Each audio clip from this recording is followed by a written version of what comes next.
और मेरे नाचीज़ों, कैसे हो? मैं उम्मीद करता हूँ कि आप अच्छे होंगे और महादेव से प्रे करता हूँ कि आप जहाँ कहीं भी हो, स्वस्थ हो और मेरी वीडियो देखते होंगे और सब्सक्राइब भी करते होंगे।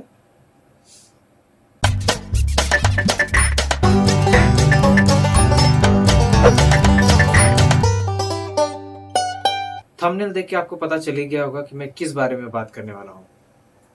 तो चलिए, मेरे साथ पूरा वीडियो देखिए। मैंने अपनी पिछली शक्तिमान वाली वीडियो में मैंने कुछ मूवी माफिया के बारे में ज़िक्र किया था। मैं इस वीडियो में उसी टॉपिक को थोड़ा-सा इलैबोरेट करने की कोशिश करूँगा और लास्ट में आपको मैं बताऊँगा कि as a audience, as a viewer हमें क्या करना चाहिए।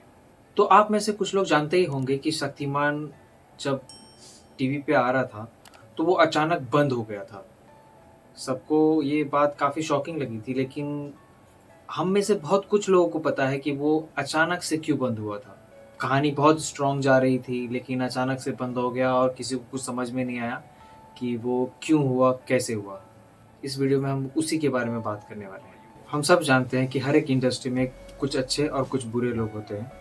हमारे शक्तिमान को बुरे लोगों की नज़र लगी। जब शक्तिमान की एक स्क्रिप्टिंग हो रही थी, उस समय कोई भी मुकेश खन्ना का सपोर्ट नहीं कर रहा था। लेकिन जब इसके कुछ एपिसोड्स लिखे गए, इसके कैरेक्टराइज़ेशंस हुई, सारी चीज़ें हुई, तो लोगों में थोड़ा-थोड़ा सा इंटरेस्ट जगा और लोग आते गए। चीज़ें हुई, सब कुछ हुआ। कुछ एपिसोड्स भी बनाए गए, पायलट एपिसोड्स जिसको बोलते हैं। हमें चैनल को दिखाना पड़ता है कि अ, किस तरीके से सारी चीज़ें चलेगी क्या। तो उस हिसाब से पायलट एपिसोड्स भी बनाए गए। पायलट एपिसोड्स दिखाने के बाद दूरदर्शन को काफ़ी समय के बाद शक्तिमान को एक स्लॉट मिली जो 10 बजे की थी। शक्तिमान कुछ ही दिनों में बच्चों में काफ़ी फ़ेमस हो चुका था।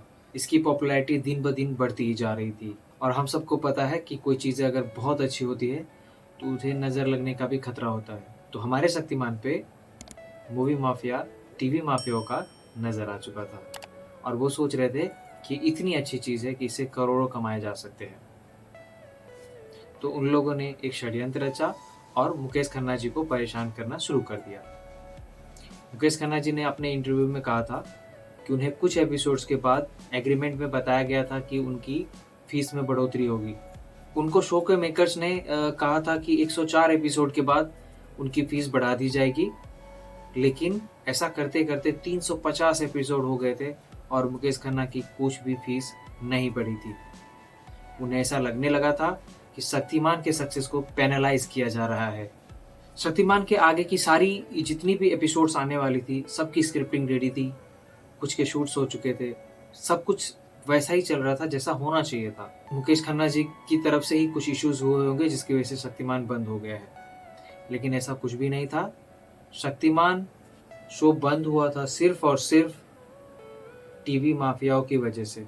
जैसा कि आप जानते हैं कि रामानंद सागर ने एक समय पे महाभारत बनाई थी, रामायण बनाई थी। वो ऐसी चीज़ें बन गई है जो दोबारा कभी बन ही नहीं सकती। और आज के देख लीजिए टीवी माफिया, एकता कपूर ने महाभारत बनाया। सारी कहानी, सारी चीज़ों को पलित करके रख दिया उन्होंने। जो इंडियन संस्कृति है, उसको पलित करके रख दिया।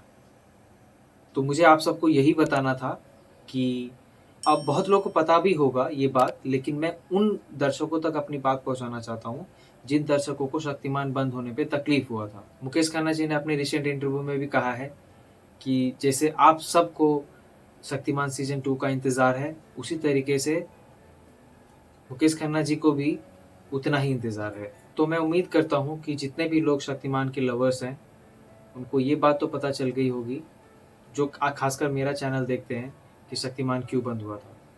अब मैं आपको बताता हूँ कि as a viewer, as a audience आपको क्या करनी चाहिए। इट्स नॉट अबाउट शक्तिमान और ये सारी फ़िल्मों को लेके है, आपकी पूरी इंडस्ट्री के हिसाब से है। As a viewer, as a citizen हमें पता होना चाहिए कि हमें क्या देखना है। जिस तरीके से पिछले कुछ वर्षों से बॉलीवुड इतना बेकार तरीके से फ़िल्में कर रहा है, फ़िल्म मेकिंग कर रहा है, तो आपने टॉलीवुड को मौका दिया, वो अच्छा करने लगे, वो बॉलीवुड को टेक ओवर करने लगे। उसी तरीके से आप ये डिसाइड कर सकते हैं कि आपको क्या कंटेंट देखना है। पीआर वाले कितना भी प्रमोशन करें, आपको पता होना चाहिए कि आपको क्या देखना है। आप जो देखेंगे उनको वही बनाना होगा। उम्मीद है मेरी बातें सबको समझ में आ गई होगी। मैं ये वीडियो यहीं पे ख़त्म करूँगा। इस वीडियो में इतना ही। मिलेंगे किसी अगले वीडियो में, फिर किसी चीज़ पे डिस्कस करेंगे हम लोग आपके साथ। और आई होप आपको ये वीडियो पसंद आया होगा। अगर पसंद आया तो इस वीडियो को लाइक कर दीजिए और मुझे सपोर्ट करने के लिए इस चैनल को सब्सक्राइब कर दीजिए। हर हर महादेव।